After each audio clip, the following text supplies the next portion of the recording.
Okay, so this is World Case View Study, Worldview and Ethics with Professor Kyle Martin, um, Philosophy 3310.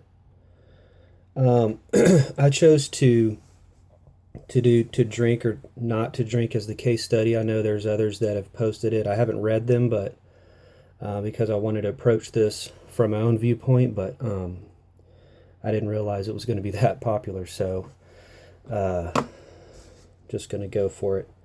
Um, so the problem with this case study is pretty easily identifiable. You have the professor and his student, John, who um, has come over to the professor's house for dinner. And um, the professor continues because, and you know, he's French, the student's American. Um, and so he comes over to the professor's house for dinner with other students, and throughout the evening, the professor serves John and the other students alcohol because it's a hospitable thing to do in his culture, and it's the norm there. So, but during this time, you have John who refuses the alcoholic beverages at each time, and so it creates this barrier of confusion. It creates some awkwardness between the professor and John. Um, and so these two different people coming from two different backgrounds and most likely two different worldviews, although the professor's isn't really stated his religious beliefs or worldview, but we do know that John is from Christian background. He has Bible teaching in his background. He has friends that he's there with in the country that are Christian as well. And so, coming from this background and these surrounding events, he is convicted to refuse the alcohol, and because of that, created some problems between them. So that's the main problem, is that the professor continues to serve alcoholic beverages to his student John, and John continues to refuse it. Um, so, coming from a Christian theistic worldview, in this case study, um, there it holds a distinct decision. Consuming alcoholic beverages over dinner or social occasion um, is not something that you know is going to keep you out of heaven and send you to hell. It's more of, the Bible warns us many times of the dangers of alcohol. Um, I'm a former alcoholic, and I can tell you that if you want to play with fire, you can, but there can come a time where you can get burnt by it. You don't want to play with alcohol. The Bible warns us many times of its dangers. And I'm sure John would have known of those things coming from a Bible teaching background. Um, yeah, so the Bible gives us examples. It says in Proverbs 20, verse 1, that wine is a mocker and strong drink a brawler, and whoever is led astray by it is not wise. And then in Ephesians 5:18, it says, "Do not get drunk with wine, for that is debauchery, but be filled with the Spirit." Those are just a couple examples, and there's many more. But what I found is that not just personal experience, but um, the statistics on alcohol and the dangers of it.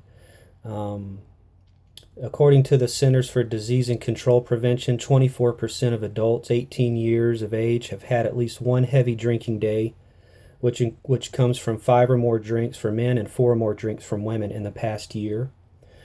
Also, over 18,000 deaths have occurred from alcoholic liver disease in the United States over the last year, and over 29,000 alcohol-induced deaths, including accidents and homicides in the United States in the past year.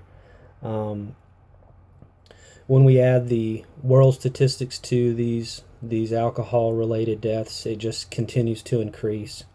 I've seen it personally. I have family members that are still now alcoholics, and even some that claim to be Christian, and yet they continue to abuse alcohol. And um, I've seen them turns into domestic violence or drunk driving. I had an uncle that, and it's always, just talking with them over the years, it always started with one or two drinks.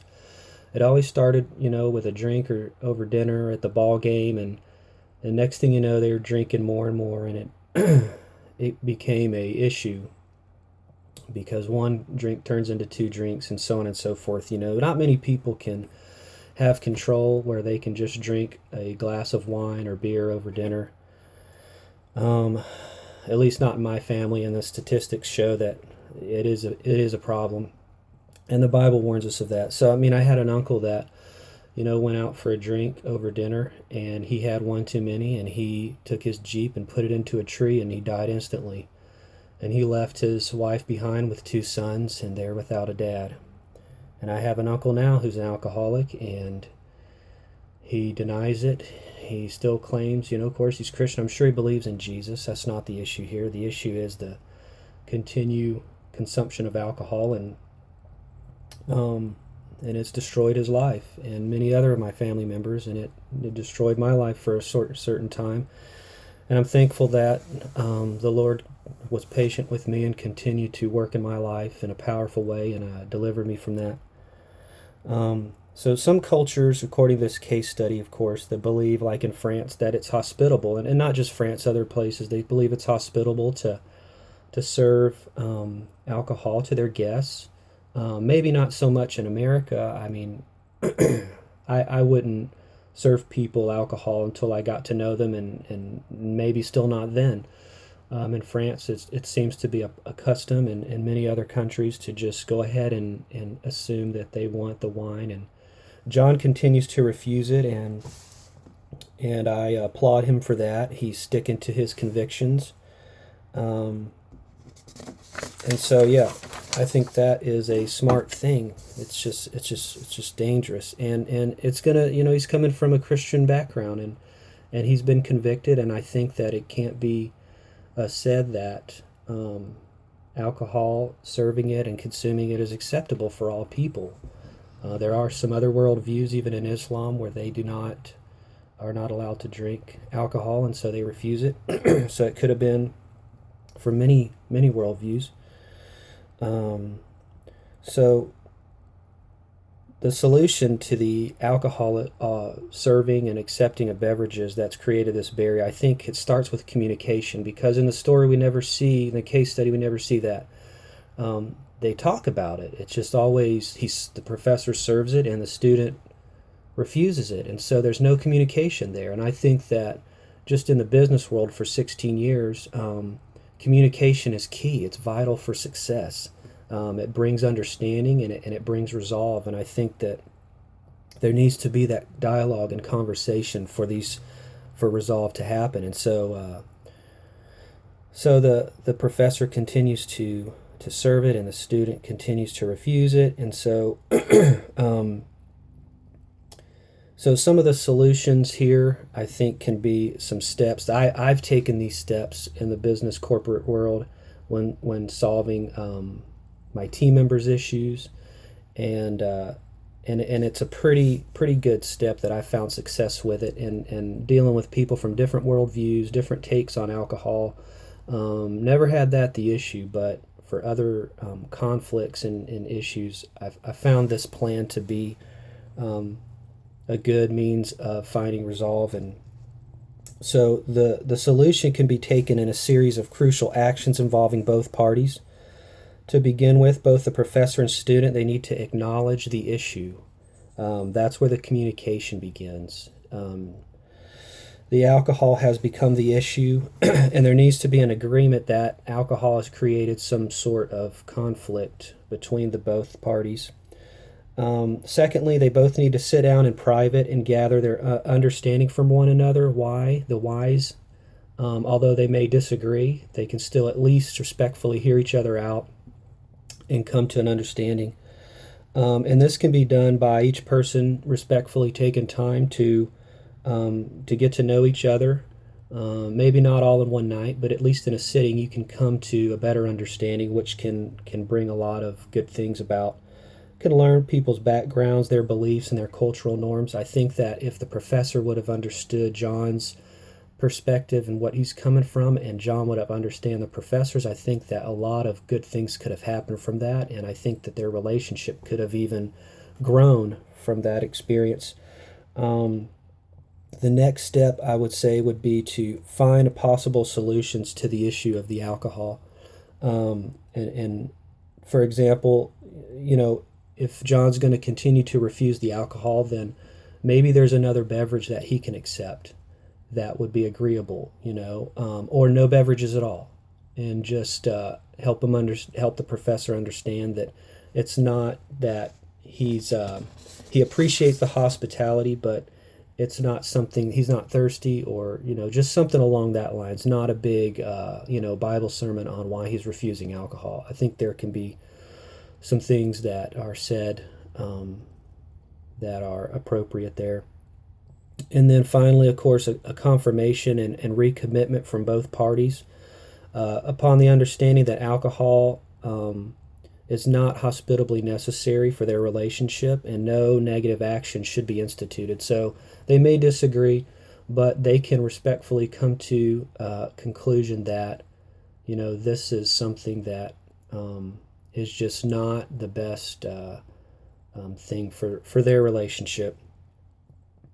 And video's kind of getting long here, so I'm going to try to wrap it up. But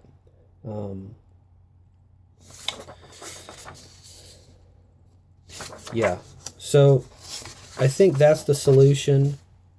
I think that's the surrounding case for it, John and the professor, and I think that's a good plan for them to take to find resolve there. And who knows, they could end up being their relationship could grow and be something that is beneficial to both over the years. So love this class. Appreciate Professor Martin's teaching and his expertise. Appreciate the students' participation, and I just pray for you guys and your continued success in the school and your future classes and ministries. So God bless you, and have a great day.